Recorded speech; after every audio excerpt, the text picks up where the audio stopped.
इंधन भरतानाचा video viral झालेला आहे। प्रशासनाचे नियम देखील धाब्यावर आलेले आहेत। श्रीनिधी पेट्रोलियम नेर फाटा येथे ग्राहकांची अडवणूक। पाहूयात सविस्तर या बातमीमधून। शासकीय नियमानुसार अतिरिक्त साठा करून चढत्या दराने विक्री होऊ नये म्हणून सर्वसामान्य वाहनधारक, शेतकरी आणि व्यावसायिक यांना इंधन पुरवठा सुरळीत ठेवण्याचे आदेश प्रशासनाने राजपत्रात स्पष्टपणे नमूद केले आहेत। परंतु या नियमांना हरताळ फासत नेर फाटा येथील इंडियन ऑइल श्रीनिधी पेट्रोलियम या पेट्रोल पंपावर सर्वसामान्य वाहनधारकांची जाणीवपूर्वक अडवणूक केली जात असल्याचा धक्कादायक प्रकार समोर आलेला आहे। अडचणीत सापडलेल्या दुचाकी किंवा चारचाकी वाहनधारकांना अवघ्या 100 रुपयांचे पेट्रोल देण्यास येथील व्यवस्थापक व कर्मचाऱ्यांनी नकार दिलेला आहे। मात्र त्याचवेळी आपल्या जवळच्या किंवा संबंधित लोकांना 20 ते 35 लिटरचे कॅन भरून दिले जात असल्याच्या तीव्र प्रतिक्रिया अनेक वाहनधारकांनी व्यक्त केल्या आहेत।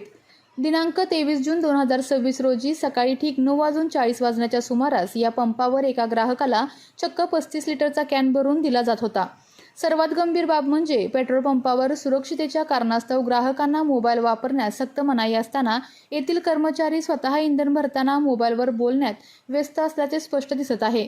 कर्मचाऱ्याच्या या निष्काळजीपणामुळे पेट्रोल पंपावर मोठी दुर्घटना घडण्याची शक्यता नाकारता येत नाही। या गंभीर प्रकाराला मालक विवेक चव्हाण यांची मूकसंमती आहे का, असा सवाल आता उपस्थित केला जात आहे। आपल्या तालुक्यातील जिल्ह्यातील बातम्या सर्वप्रथम पाहण्यासाठी आजच सातारा न्यूजला YouTube चॅनलवर सबस्क्राइब करा, लाईक करा, शेअर करा आणि बेल आयकॉन प्रेस करायला विसरू नका।